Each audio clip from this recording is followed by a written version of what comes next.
Apa sebenarnya yang kau berikan kepada anakku? Pemandangan yang tersaji di layar laptopku sungguh menyayat hati dan sulit dipercaya.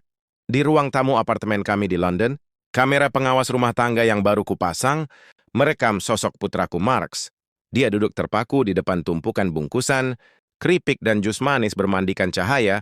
Layar televisi tak bergerak sedikit pun, usianya baru 6 tahun.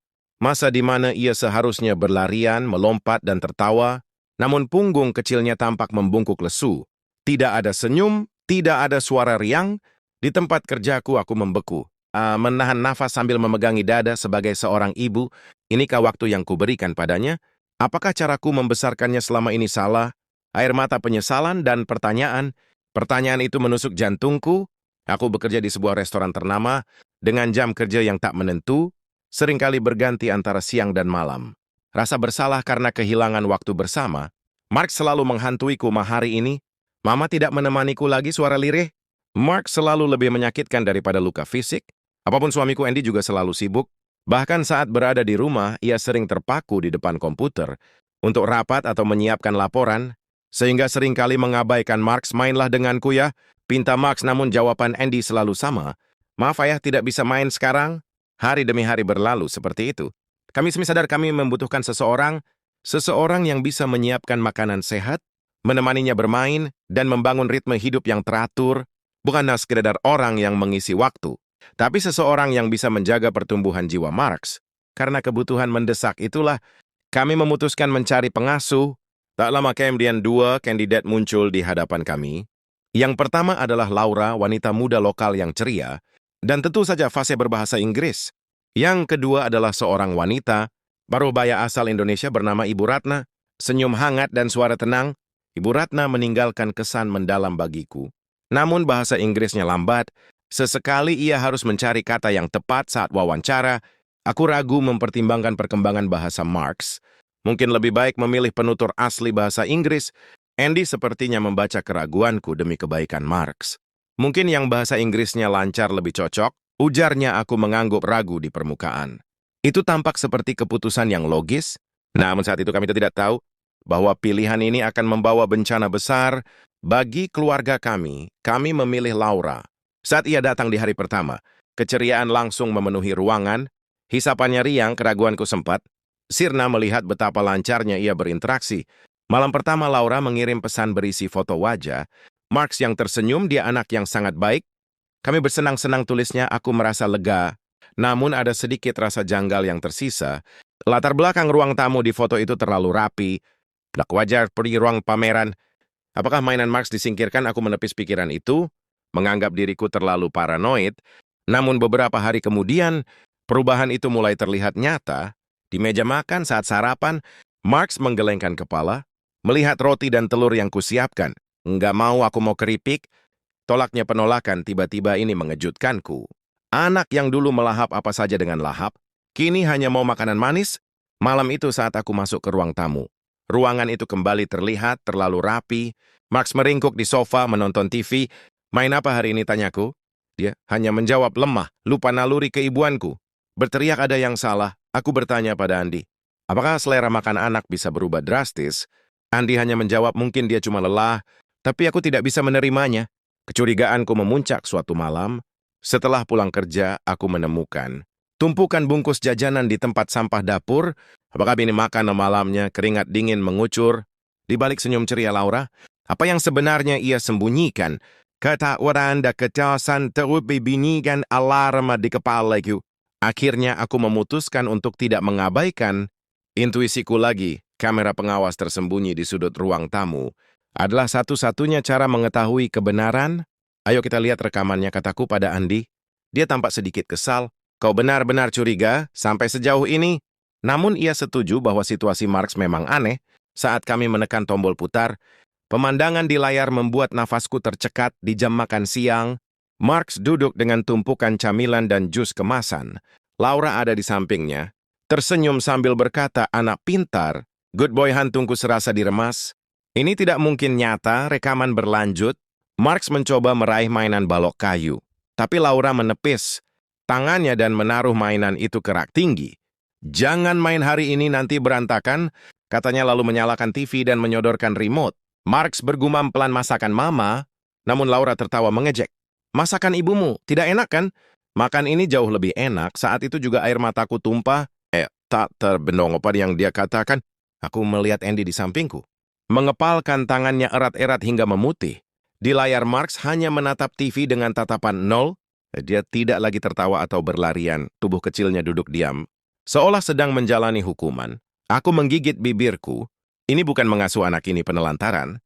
Suara Andy bergetar menahan amarah. Cukup aku muak, kataku tegas. Andy mengangguk dalam, besok kita akhiri semua ini.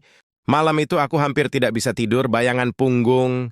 Marks yang membungkuk terus menghantuiku keesokan paginya. Aku dan Andy duduk berdampingan di ruang tamu.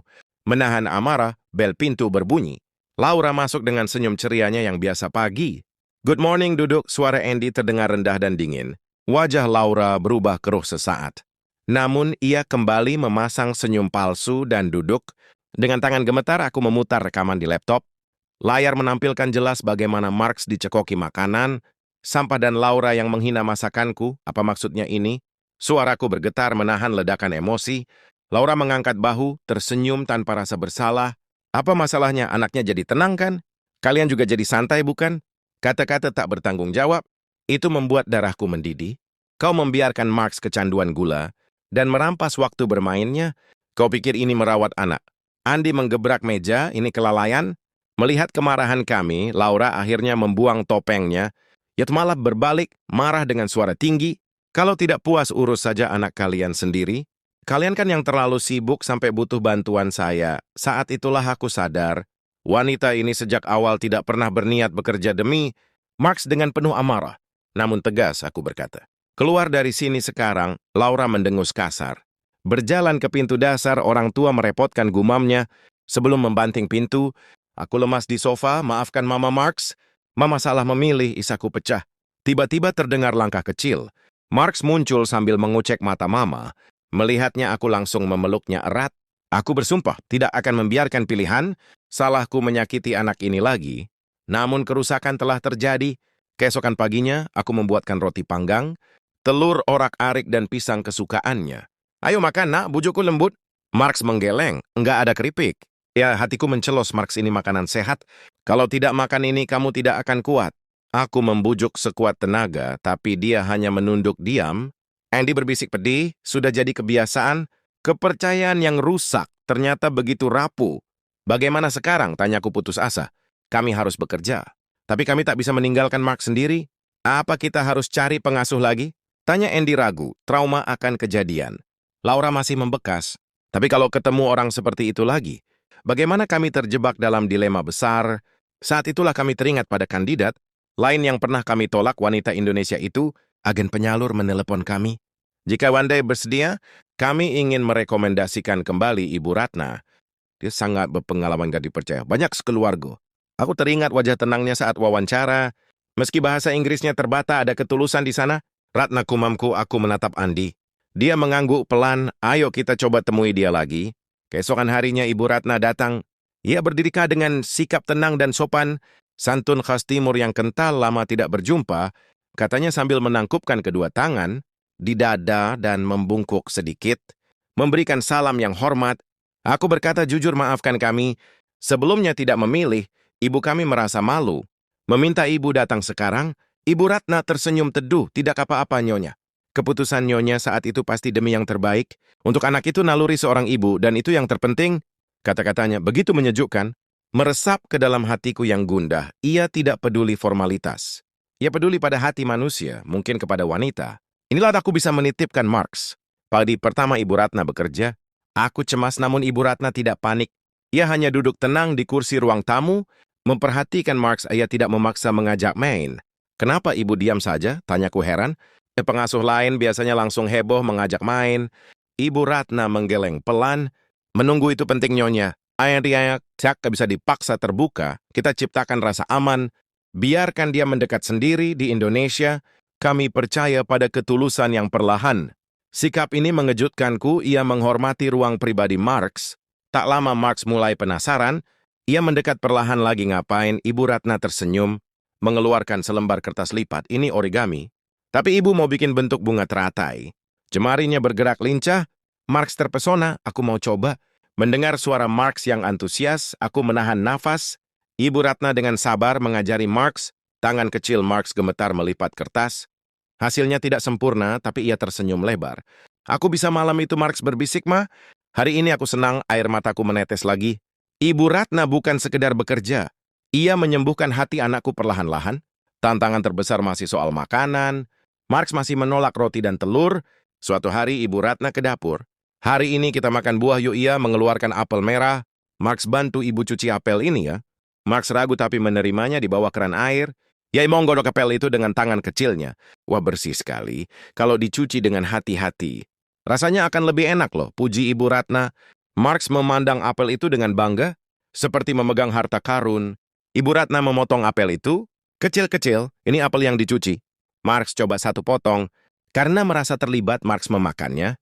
Matanya berbinar manis. Marks makan apel seruku pada Andi. Ibu Ratna berkata bijak, yang penting bukan jumlahnya, tapi keberanian untuk mencoba. Ketika anak terlibat dalam prosesnya, rasa sayang pada makanan itu tumbuh. Sejak hari itu, Marks mulai berubah. Keberhasilan kecil memakan buah membuka simpul hatinya. Langkah Ibu Ratna selanjutnya adalah memasak. Siang itu aroma harum memenuhi apartemen. Aroma yang asing bagi dapur kami di London. Tapi sangat menggugah selera. Wah, wangi apa ini? Tanya Marks, kita bikin nasi abon yuk. Ajak Ibu Ratna. Ia mengambil nasi hangat yang baru matang. Di Indonesia nasi adalah berkah. Kita akan bentuk jadi bola-bola kecil dan gulingkan di atas abon sapi yang gurih ini. Ibu Ratna menunjukkan caranya. Basahi tangan sedikit, lalu kepal seperti ini. Marks meniru dengan serius. Bola nasinya berantakan, tapi ia tertawa. Ia menggigit bola nasi buatan tangannya sendiri yang berbalut serabut daging sapi manis gurih itu. Matanya membulat enak, aku menangis haru melihatnya. Anakku makan nasi bukan keripik malamnya.